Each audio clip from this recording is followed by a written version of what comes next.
Welcome to our next project. This is the 2019 F150 we were talking about earlier that we're going to be installing the MaxTrac's suspension kit on. The next step, this is close to the last thing I'll be doing to this truck as far as I know.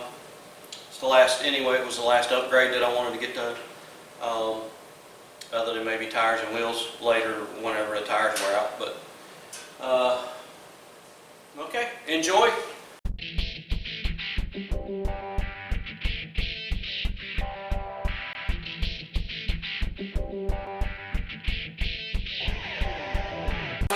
First thing that we need to do is kind of get an idea on what we're looking at here, and just placing this in the same spot. I mean, you can see how much it's going to relocate it up. So that'll be nice. First things I do is usually unhook a lot of the small parts. I'll unhook my tie rods. That way I've got room to twist it back and forth. I'll have to take all the brakes off, obviously. Take off the wheel speed sensors. Should not have to break loose any brake lines. This is a good time to check your brake pads. If you need to put a set of pads on it, go ahead and put them on. And we should be able to pull the caliper and everything all out in one piece. You used to take a bungee strap or something and hang it up out of the way so you don't have a lot of pressure on your lines.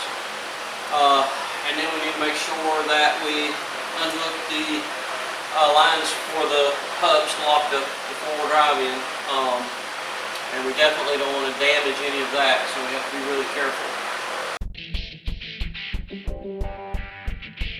Never taken a front end apart. What I just did was, tie rod ends have a taper fit.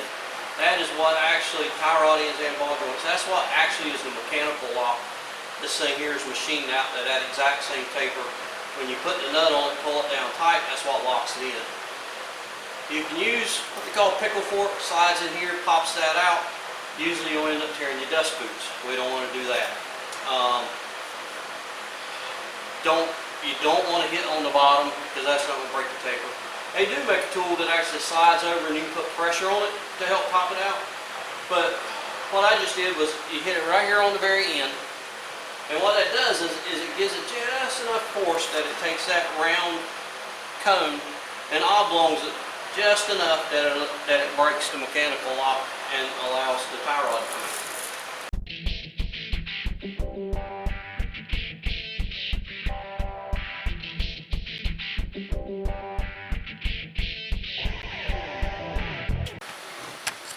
Look right here, there's two vacuum lines that attach here. They've got to be popped off.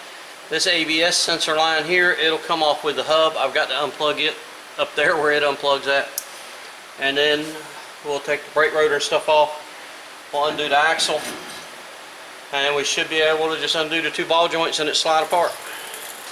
Actually, I could take the ABS sensor out right here.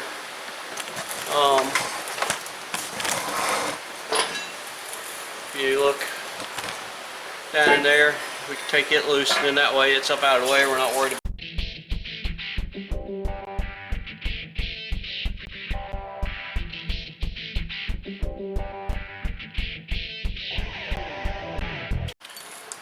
Okay, on the back of this, this ring here, you need to unbolt. There's three 8mm bolts. Unbolt it so it'll slide back so you don't damage it when you go to take the whole spindle off.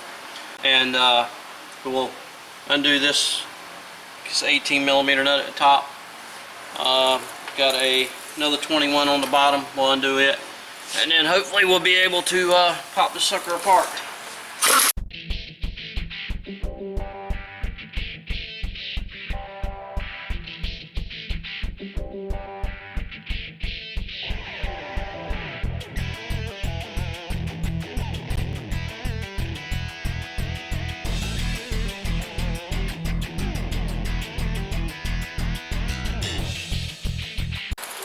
Alright, this hub assembly, this is the air locking hub. The O-ring right there, you want to be really careful not to damage. Vacuum actually comes in and causes this whole mechanism to work. I'm sure you can find some much better videos on it than what I can explain to you how it works, but that's what it does. So this will go back in. Make sure when we put it back in, we clock that back up where it's supposed to go.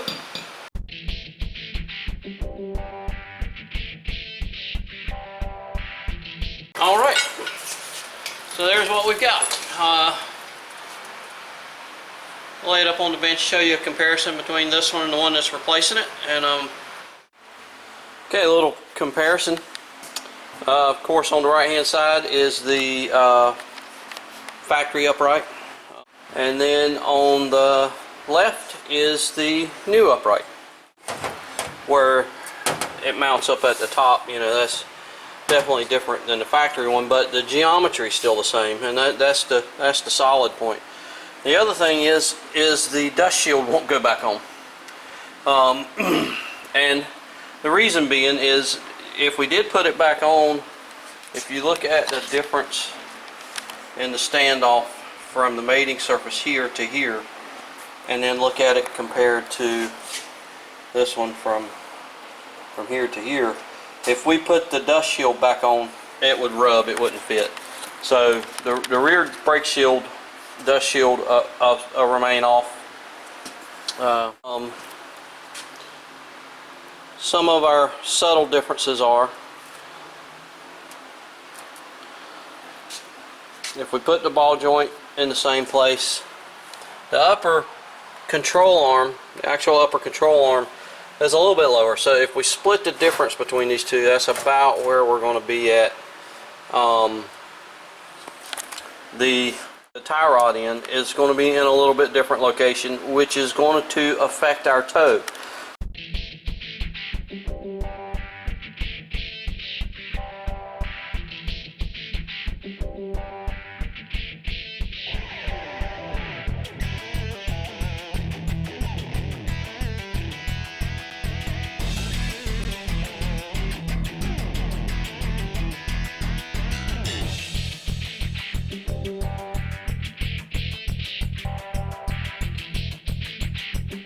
Alright, you'll feel a little resistance in it now as you try to turn it from side to side. It goes back real easy trying to come forward. The upright from top to bottom is a little bit shorter than the factory one. One thing that I do need to do is these are non-greasable ball joints and stuff. So the truck's got 30,000 miles on it now. They make a needle you can put in the end of your grease gun, stick it right inside that boot, and put grease in it. You don't have to like pack it slam full so it's coming back out the hole when you have problems, but that's definitely something we want to do.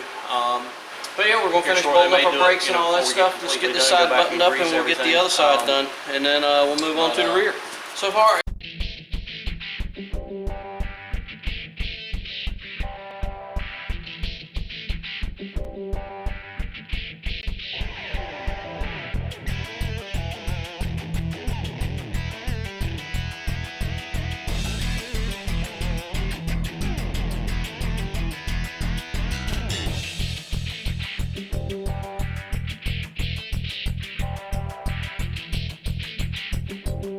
in order to put the caster camber adjusters in that we've got to put in here and over here on this side, we have to pull down this cover, which is no big deal, and we need to drop the sway bar to gain, so we can gain access to this bolt, because they actually go through the opposite directions of what the factory bolts does because of where the alignment fixture bolts up at. But you don't have to hold the whole sway bar down, just these two 13 millimeters, and then drop these two covers and then pull these out one at a time.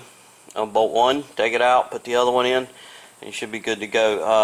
I may have to put a floor jack under it to help support it a little bit. I'm not. If you were just wanting to put a set in, you could probably make a mark on here somewhere and make sure everything realigns back up the same place, but we know we're going to have to adjust alignment, so it's not a big deal.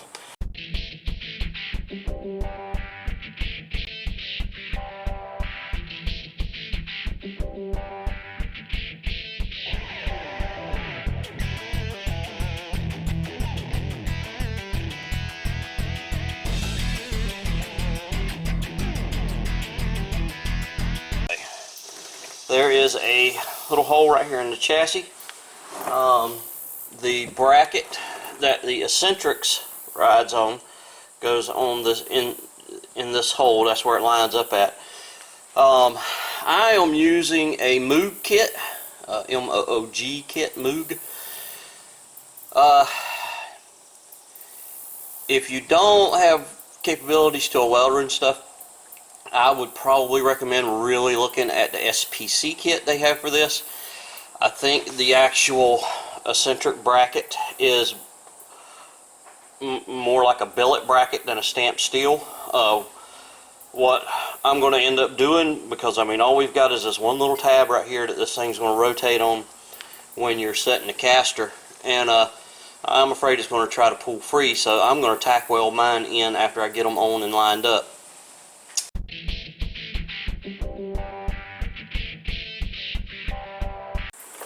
This is the adjuster plate, and as you can see, it's just basically a thinner piece of strap metal. Eccentric sits in here and moves around. What I'm going to do is I'm going to place it up here. I'm going to get a couple ideas of where I need to, and I'm going to grind a little bit of the paint off so we can get a good weld. And then we're going to tack weld that on after we get everything up and snugged in place.